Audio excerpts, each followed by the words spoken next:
আসসালামু আলাইকুম প্রিয় দর্শক, এই মুহূর্তে আমাদের স্টুডিওতে উপস্থিত আছেন ডক্টর এসআর খান স্যারের একজন পেশেন্ট। তার কাছ থেকে আমরা শুনবো তার এসআর খান স্যারের এখানে কী নিয়ে আসা এবং পরবর্তী এবং পূর্ববর্তী অবস্থা জানা। আসসালামু আলাইকুম। ওয়ালাইকুম আসসালাম। কেমন আছেন ভাইয়া? আলহামদুলিল্লাহ ভালো আছেন। আসলে আপনি মূলত এসআর খান স্যারের এখানে আসছিলেন কী বিষয় নিয়ে? এখানে আসছিলাম প্রি ম্যাচুয়ার রিজেকুলেশন, জি জি। দ্রুত বীর্যপাত হতো, সহবাসের সময় কম পেতাম।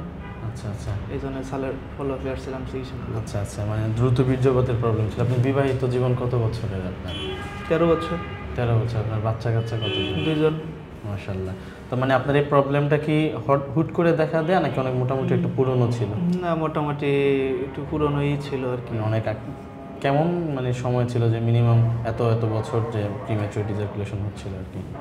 মানে আগে থেকেই অল্প অল্প ছিল। আচ্ছা, শুরু থেকে আস্তে আস্তে বেড়ে যায়। বেড়ে গেছে। আচ্ছা, মানে কতটুকু সময় পেতেন আগে?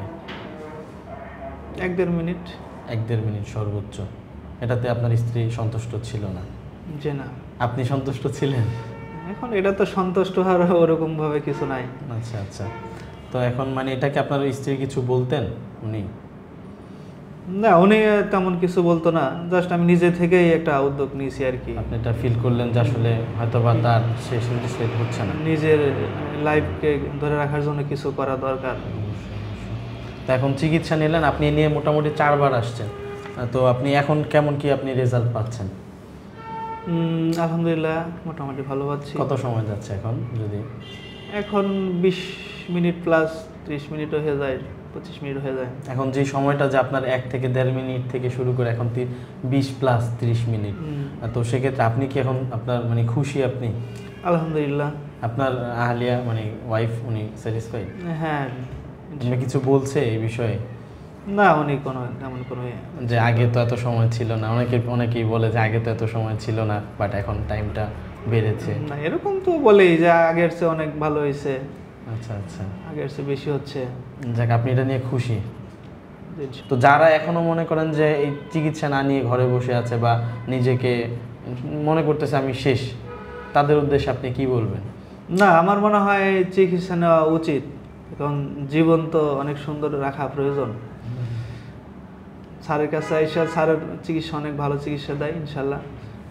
অসুখ সারানোর মালিক তো উপরওয়ালা, কিন্তু মানুষ তো উছিলা। ইনশাল্লাহ স্যারের উছিলায় আমরা অনেক ভালো ফল পাচ্ছি। আমরা দোয়া করি আপনারাও আসবেন, উপকৃত হবেন। এই যে আপনি যে আমাকে রিভিউটা দিচ্ছেন বা আমাকে যে বক্তব্যটা দিচ্ছেন, এটা তো আপনার নিজের থেকে দিচ্ছেন। জি অবশ্যই। অনেকে মনে করে যে না, এটা তৈরি করে বা এইভাবে সেভাবে তৈরি করা আসলে কি এরকম?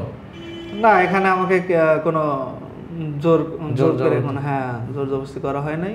না, অবশ্যই আমরা চেষ্টা করি যে মানুষ এটা চিকিৎসা নিতে তার মানে ভিতরের একটা মস্তিষ্ক যে একটা আছে সেখান থেকে সে বের হয়ে আসুক। অবশ্যই। আমরা আপনার দাম্পত্য জীবন সুখী কামনা করি, আপনি সুস্থ থাকেন এবং আপনার পরিবার নিয়ে সুস্থ একটা সুন্দর ফ্যামিলি গঠন করতে পারেন, সেই প্রত্যাশা রেখে বিদায় নিচ্ছি। ভালো থাকুন, সুস্থ থাকুন, আল্লাহ হাফেজ।